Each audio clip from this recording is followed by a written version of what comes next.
નામ લક્ષ્મી મનસુખ ગોરસિયા છે। અહીંયા કથા ઘણા વર્ષોથી થાય છે।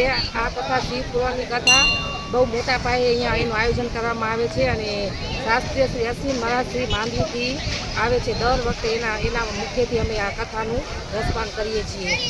આજે 11નો દિવસ છે। સૌ લોકો અહીં કથાનું રસપાન કરી રહ્યા છે।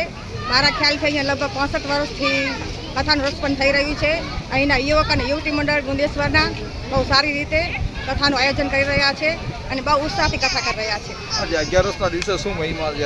આજે 11ના દિવસે બહુ મહિમા છે અને અધિક મહિનો પણ છે, તેથી આપણે બહુ સારી રીતે દાન દક્ષિણાનું પણ કરી રહ્યા છીએ।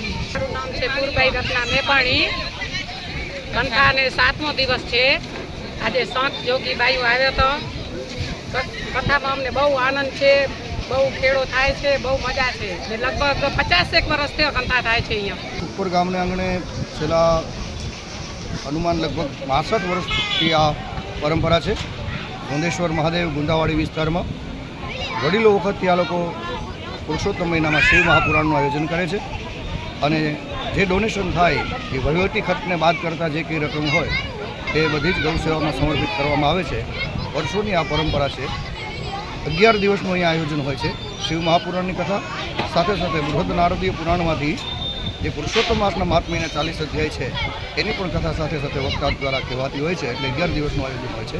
2 સત્રમાં કથા હોય છે, સવારે 9 થી 12 અને સાંજે 4 થી 7, કારણ કે ગરમીનો સમય બહુ છે, જોકે મંડપમાં બધી સારી વ્યવસ્થા કરેલી છે અને બહુ જ ઉત્સાહ અને ઉમળકાથી આ ધર્મોત્સવમાં બધા જ લોકો નાત જાતના ભેદભાવ ભૂલીને સમરસતાથી આ ધર્મોત્સવને ઉજવે છે અને ખૂબ સુંદર અહીંયા આયોજન હોય છે। અને આજના 7મા દિવસે અત્યાર સુધીમાં 21 લાખથી ઉપરની રકમ ગૌ માતા માટે સેવાના ભાગરૂપે બધા દ્વારા ડોનેશનના રૂપમાં અહીંયા પ્રાપ્ત થઈ છે એવી આ સમિતિએ મને જાણ કરી છે। તો બહુ જ સારું યોગદાન બધા પોતાના ઉમળકાથી આપી રહ્યા છે ગૌ સેવામાં। અને કથા દ્વારા ખાસ અમે બહાર મૂકી અને વ્યસન મુક્તિ, વેરઝેરની મુક્તિ, મા બાપની સેવા, બને એટલો પરોપકાર અને બને એટલું નામ સ્મરણ એના ઉપર અમે ખાસ ભાર દઈએ છીએ અને લોકો આ વાતને વધાવી લે છે અને પોતાના જીવનમાં જ્યાં ક્યાં સુધારો કરવા જેવું લાગે કથાને માધ્યમ બનાવી અને લોકો વ્યસન મુક્ત પણ થાય છે અને મા બાપની સેવા પણ સરસ રીતે કરતા વિશેષ કરે છે। બધાના પર ભગવાન ભોળાનાથ રાજી રહે અને આ સત્કર્મમાં તન ધનથી જે કોઈ સાથ સહકાર દેતા હોય તેના ઉપર પણ પરમાત્માને ગૌ માતાની કૃપા રહે। અને મીડિયાના માધ્યમથી મિત્રો તમે પણ આ વાત જન સુધી પહોંચાડો છો, લોકો સુધી આ આયોજનને પહોંચાડો છો, એટલે મા ન્યૂઝના જયમલસિંહ બાપુ અને સમગ્ર ટીમને પણ અમારા કથા દ્વારા સમિતિ દ્વારા ખૂબ ખૂબ અભિનંદન પાઠવીએ છીએ અને ભગવત કૃપાથી તમે પણ આવા સત્કર્મમાં સાથ સહકાર આપો છો અને આપતા રહો। ભગવાનની કૃપા સૌ પર વરસતી રહે એવી ગુંદેશ્વર દાદાના જન્મ પ્રાર્થના। ધન્યવાદ।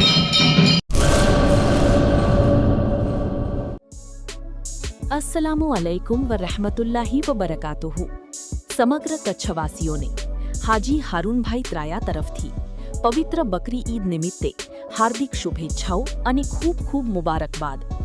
કુરબાની, ત્યાગ, પ્રેમ અને માનવતાનો સંદેશ આપતો આ પવિત્ર તહેવાર આપ સૌના જીવનમાં સુખ, શાંતિ, સમૃદ્ધિ અને ખુશીઓ લઈને આવે તેવી અલ્લાહ તાલા પાસે દિલથી દુઆ।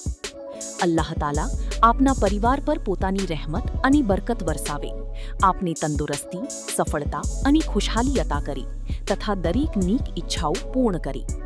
આવો આપણે સૌ ભાઈચારો, એકતા અને પરસ્પર પ્રેમની ભાવનાને વધુ મજબૂત બનાવી આ પવિત્ર તહેવારની ઉજવણી કરીએ। ફરી એકવાર સમગ્ર કચ્છવાસીઓને અને આપના પરિવારજનોને બકરી ઈદ મુબારક।